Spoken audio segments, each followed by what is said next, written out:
damn it, the Birds of Prey trailer is in front of this movie, as a matter of fact. Or it's a really small teaser trailer, actually. But Warner Brothers, just release an official teaser online so I can talk about it, please. It's driving me nuts over here. I've been looking forward to it for a while, along with this movie, so let's finally talk about it.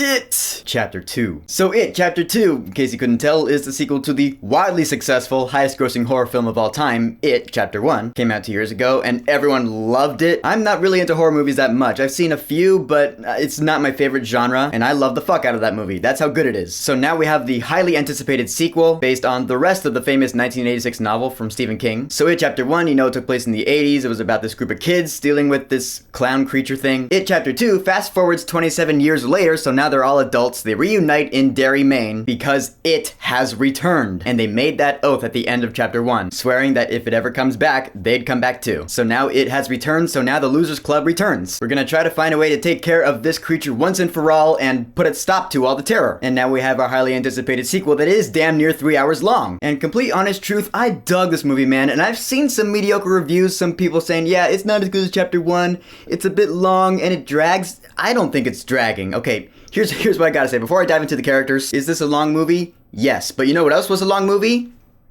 Granted, there is a big difference. Endgame was a lot more fast-paced. This movie does feel like a slow burn. But people, that's not a bad thing. Slow burn does not mean bad. I like movies that take their time to tell their story. I've said this repeatedly in my videos throughout the years. The first example that comes to mind is Blade Runner 2049, a movie I thoroughly dug and loved, and it was one of my favorites of the year. I see movies like this as kind of throwbacks to movies back in the day because movies back then were a lot slower paced. Big movies these days are a lot more fast-paced because as much as I hate to admit it, but it is true, the attention span of the masses has gone down. Now, I'm not saying I'm better than any of the rest of you. I mean, I have a short attention span, of course. In fact, between that very last take and right now, I just responded to a text message. True story. But that is kind of why I like it when movies really slow down and take their time and give us breathing room between scenes. I'm not knocking Endgame. Endgame is still a freaking masterpiece. What I'm saying is, if you feel like this movie is a bit draggy and slow, if you ask me, that's not the movie's problem, that's your attention span's problem. That might lose me a few subscribers, but I'm not gonna apologize, because if you ask me, that's the truth. Because yeah, this movie is a slow burn. It's 2 hours and 49 minutes long, and I thought it was awesome. Alright, now the characters. I thought the adult cast of this movie playing the kids from the first one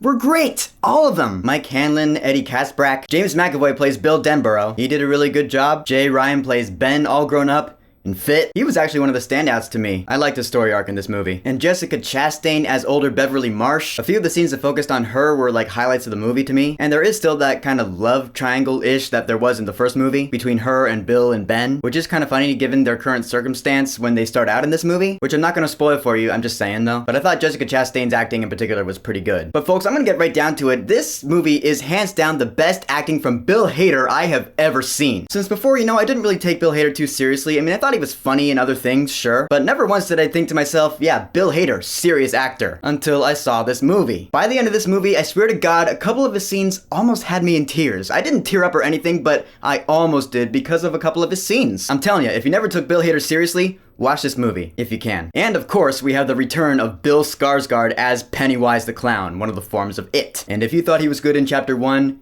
he is awesome in this movie, dude. In fact, I think I like him more in this movie than in Chapter 1, because he does have more scenes in this movie than he did in Chapter 1. There are a lot more Pennywise scenes that had me in suspense. I was like, oh my god, I don't know when Bill Skarsgård's gonna pop up, but holy shit! And that's what I can say about this movie. It is really intense. Coming from someone who watched It Chapter 1 a gazillion and a half times when it came out, so I thought I had the formula of the movie down like clockwork. No, man, walking into this one, it still threw me for a loop a couple of times. It threw the unexpected at me, which is a good thing, that's a positive. I can't tell you how many times I was covering my ears so I could avoid being startled by that jump scare. Cause you knew the scene was setting up for a big scare, like the tension's rising. Some character will be alone in a room, it'll be quiet, and you're just sitting there in your seat all like, oh shit, it's gonna happen, fuck! But again, just like in the first movie, I felt like if I covered my ears too much, I would be robbing myself of the experience this movie's trying to put on me. I saw this movie last night on a big old IMAX screen with a nice big crowd. I was looking up at this big ass horror movie, or to put it more accurately, this movie was looking down on little old me. So even though I was with this big crowd, I felt like isolated alone in the tension-filled scenes when a character is isolated and alone in a room when it is just waiting to scare them. And then when it happened, ears. There were a couple times when I would man up and not cover my ears and I would let out a scream that sounded like that. Which ultimately does make the movie more fun, more immersive, more of an experience, you know? And that to me is nothing but positive and good points to the movie. So yeah, the movie might be slow, but it does still have that horror thrill that the first one had, so don't worry about that. But this movie is not all about that thrill. It's not just scary for the sake of scary. It is, again, just like the first one, a character movie. It is like half drama, a drama horror movie. Ever heard of that? It's called Stephen King, dude, sometimes. Now I will say this movie, look, all movies do have problems. There are some slight gripes I do have about this one. First of all, this movie does feature flashbacks to when the losers were kids. And I could tell when it went to these flashbacks, the story writers were like, alright, we don't want to retcon anything that happened in chapter 1. And I'll tell you, it does not retcon anything. I mean, how could it? You know, it's based on a book. These flashbacks, they don't really say, oh, here's what really happened. The flashbacks don't change the story of chapter 1 in any way. They just kind of give you new information that is relevant to the story of chapter 2. And it was relevant to the story of chapter 2. And not only were these flashbacks relevant to the story of chapter 2, but some of them were actually intense scenes, which I wasn't expecting, and that was also pretty cool. So yeah, the flashbacks, they're actually not a gripe I have. The flashbacks were pretty cool. If we are getting to the gripes though, there are a couple of points in this film where I felt it went a little too cheesy, whether it was with the dialogue or something visually. Now, I don't mind a little bit of cheese in my big blockbuster movies, like I've said in previous videos, but for the most part, the movie is a really serious, well-written drama horror movie. So when those cheesy scenes did happen, they did kind of stick out to me like a sore thumb. Cause this movie, for the most part, is written so well. So that's one minor gripe I have. Sometimes it went a little too cheesy. My other final minor gripe was that sometimes the CG in the film was a little CG-ish. Like in chapter 1, for the most part, if it was CG, it looked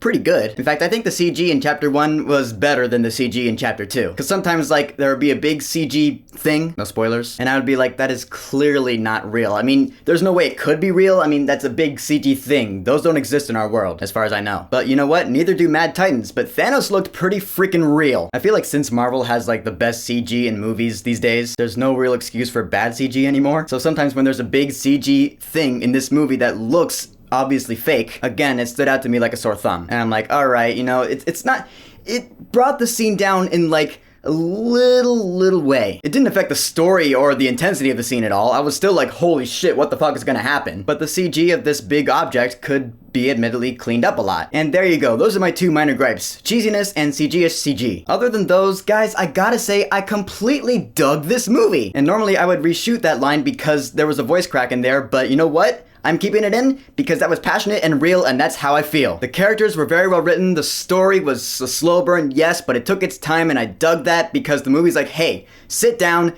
catch your breath, and let us tell you the story of it. The intense scenes were intense, the scary scenes were scary, and the score, once again done by Benjamin Wallfish, is also really good. It took the main theme from It Chapter 1, you know, the da-da-da-da-da-da, which, yeah, don't worry, is also in this movie. But of course, Benjamin Wallfish did also add new themes, which I thought were also great. But there were points where I heard musical themes from Chapter 1 and I couldn't help but hum along, mostly during the flashbacks, you know, I would hear like Beverly's theme, and I'd be there in my seat all like, do-do-do-do-do.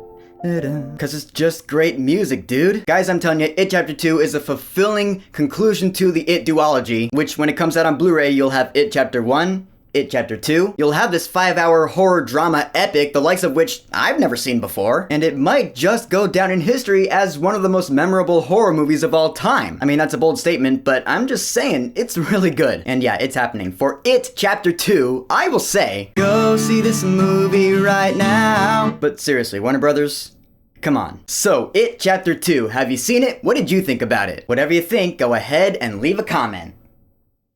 And don't forget to subscribe.